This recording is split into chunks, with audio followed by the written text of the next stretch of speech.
लाग्दै निक्लिँदै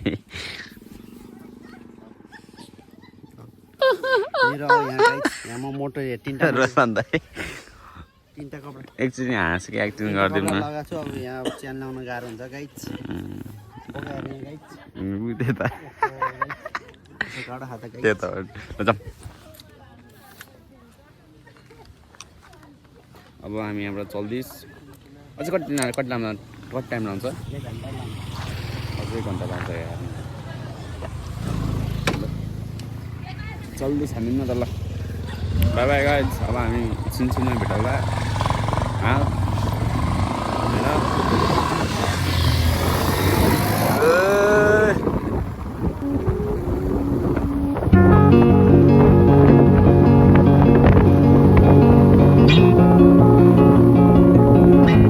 हाम्रो पौसा ब्लगर अगाडि हामी पछाडि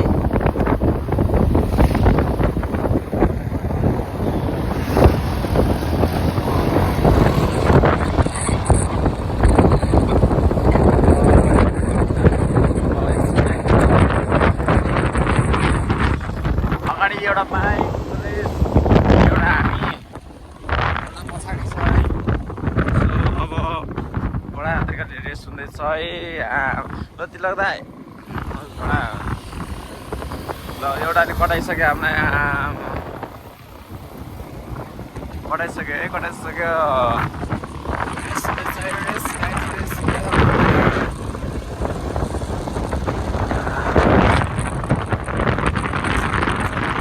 त देखाएन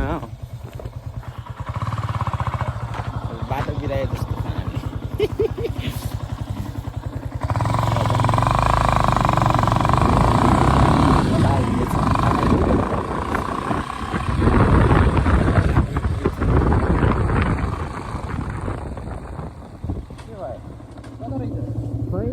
म्यापमै देखेको छैन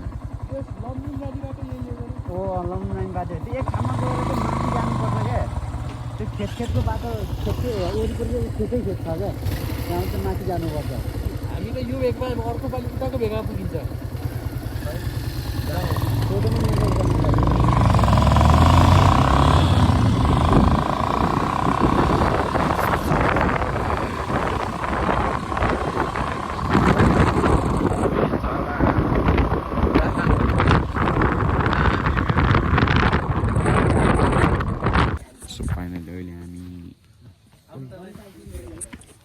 के भन्छ यो हंसपुर आइपुगिसकेको छौँ काम परेर आएको त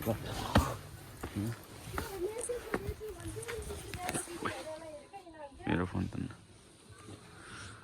हंसपुरको हाइवे धेरै त नरहेछ धेरै छैन अहिले धेरै बनाइसकेको छ त्यो उकालो पुरै अप्ठ्यारो थियो पहिला त्यो ढलान गरेर जुन हामी छिटो आयो नि के हो त्यहाँ हो क्या टाइम लाग्ने त्यो बाटो त सही खायो छ केही छैन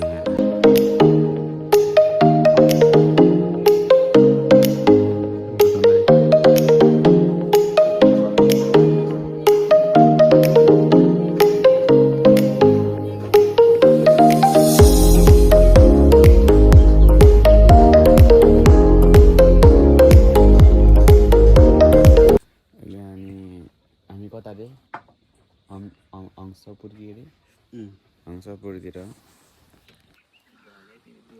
एक्साइटमेन्ट होइन भर्खर अलि गाडीमा आएको यार हामी यार अनि अलि गाह्रो भइहाल्छ नि यहाँ बोल्न यहाँ तब यार रोशन दाइ कस्तो कुरा गरे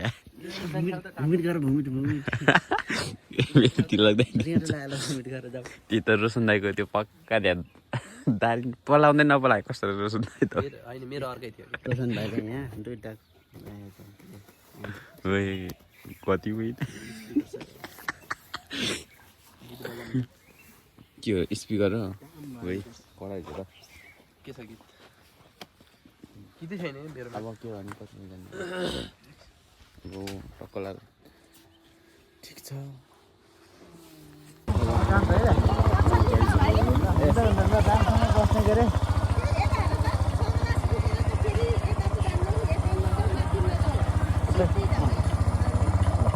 अब त चिन्छु भाइले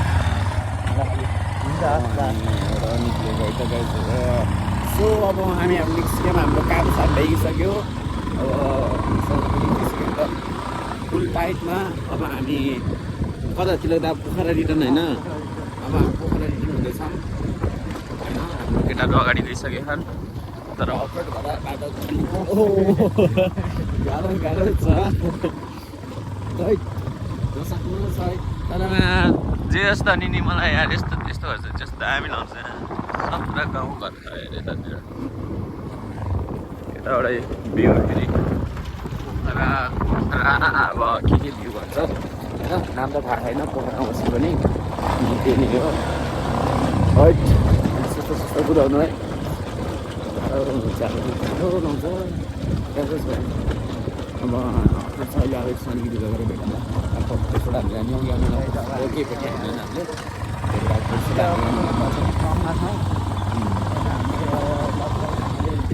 तिलक तिलक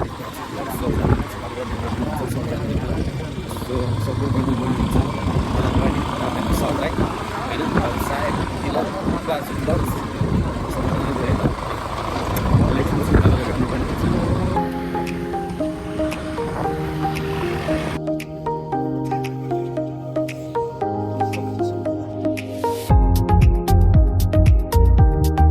अहिले हामी कता अरे खबर हामी यो दिस इज माझीकुना यार,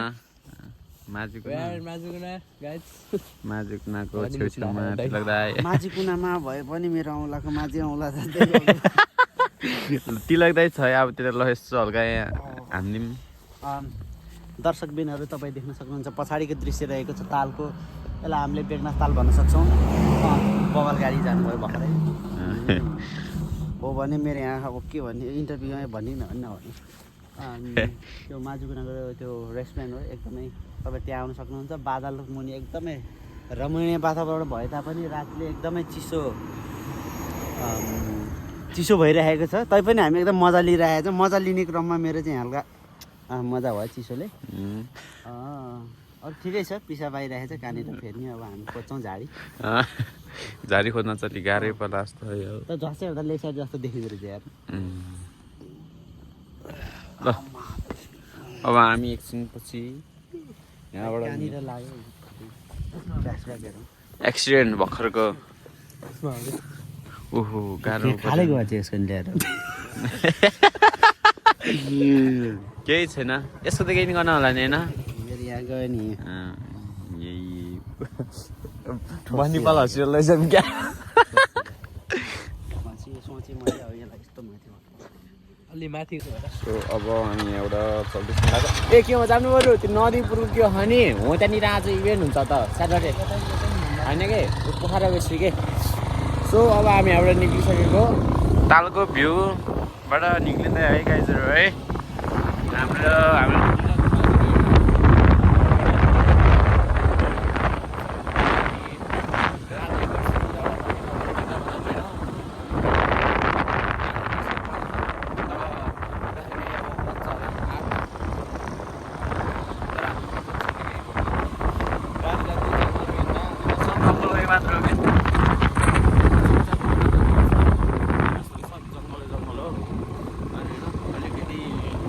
डर हुन्छ नि मान्छेलाई, तर मलाई चाहिँ एकदम डर छैन। त्यही भएर अब हामी